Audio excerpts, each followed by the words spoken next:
I stood there, hands trembling as he looked at me, a smirk dancing on his lips like he knew he was untouchable. In that moment, I realized just how dangerous love can be. I didn't set out to fall in love with Damola. In fact, I thought people like him didn't even see people like me. I was just another face in the city of Lagos, working a regular job in a small interior design firm. But one day, while fixing the decor for a high-profile wedding, I saw him. Damola Esho, the billionaire everyone in Lagos seemed to fear or admire, depending on who you asked. He was tall, confident, and had a way of looking at you that made you feel seen, even if you knew he was looking past you. He wasn't just rich. He was ruthless, famous for crushing any business that stood in his way. But when he approached me, smiling, I was caught off guard. I was just the help, a nobody. But he asked for my number. Our relationship moved fast, too fast, like a car racing down 3rd Mainland Bridge in the dead of night. I got swept up in his world, private dinners, luxury cars, flights to Dubai and Paris. He bought me gifts, expensive ones. I couldn't help but fall. He made me feel like I was living in a dream, but slowly things started to change. I began noticing things, small at first, like the way he'd avoid answering certain calls in front of me, or how his smile would vanish when his driver whispered something in his ear. Then came the mood swings. 1 minute, he'd be charming, the next, cold as ice.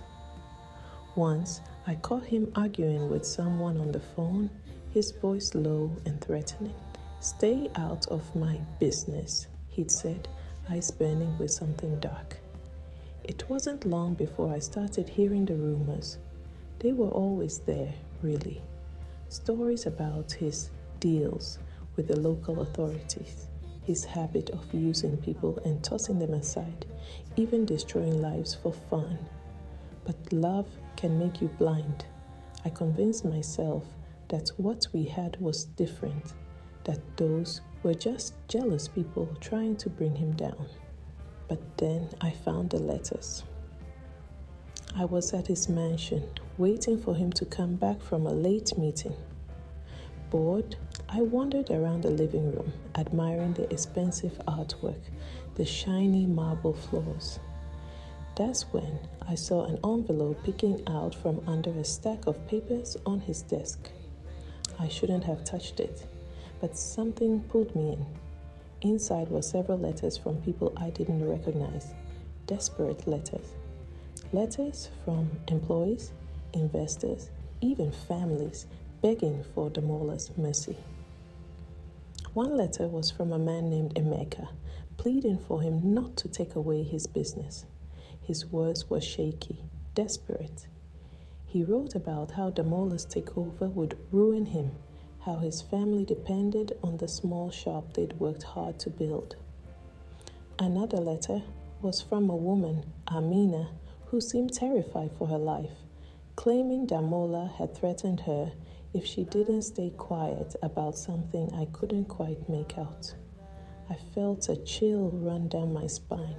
It was like peeling back the perfect mask he wore, seeing the monster beneath.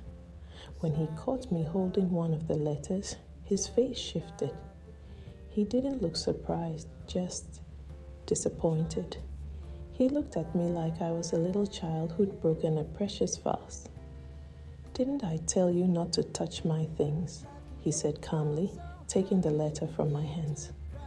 "What is all this, Damola?" My voice shook. "Who are these people?" "They're nothing," he shrugged. "Just pests who don't know how to mind their own business." "People begging for their lives are nothing to you?" I couldn't hide the disgust in my voice. His eyes hardened. "You know, I thought you were smarter than this," he said, voice laced with contempt. "You're like the rest, thinking you can fix things you don't understand." I stepped back, feeling like I was seeing him clearly for the first time. How could you? These are real people, families. They trusted you. He laughed, not a laugh of amusement, but one that echoed in the empty house like a warning. Trust is for fools. Do you think I got this far by being kind? That night, I left his house with a heavy heart. I couldn't just walk away and pretend I hadn't seen those letters. But what could I do? I was nobody compared to him. He owned this city in ways that were both visible and hidden. The government, the police, he had them in his pocket. For weeks, I wrestled with what to do. Eventually, I decided to speak to a journalist friend of mine, Whale. He had the courage to take on people like Damola, even if it was a risk. When I told him about the letters and the stories I'd heard, he listened quietly, then nodded. He promised he'd find a way to expose Damola. The news broke one morning, and it was brutal. Wiley's article was detailed, exposing everything. He had stories from small business owners Damola had destroyed, people he'd threatened, lives he'd wrecked. The city was buzzing. For the first time, people saw Damola for who he really was. I expected him to be angry, maybe send me a warning, something. But instead, he surprised me. He came to my apartment that evening, calm, collected, wearing that same smile. "You really thought you'd win?" he asked, amusement in his eyes. "I just thought people deserved to know," I replied, trying to hide the fear in my voice. He laughed, shaking his head. "Naive. This city doesn't care about stories, darling. Money talks, and I've got all the power in the world to bury this and anyone else who tries to bring me down."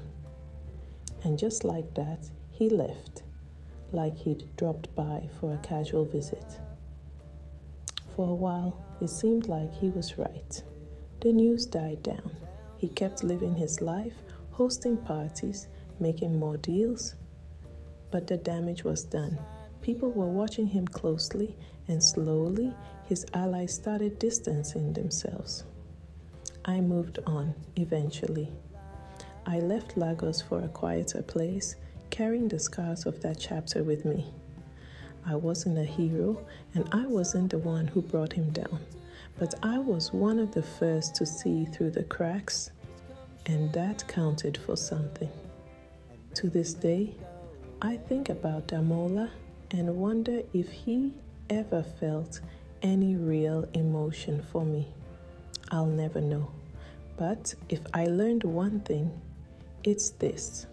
Sometimes love blinds you to the truth, and sometimes that truth is darker than you could ever imagine. Thank you so much for listening to this story. I hope you found it as thrilling and thought-provoking as I did while sharing it.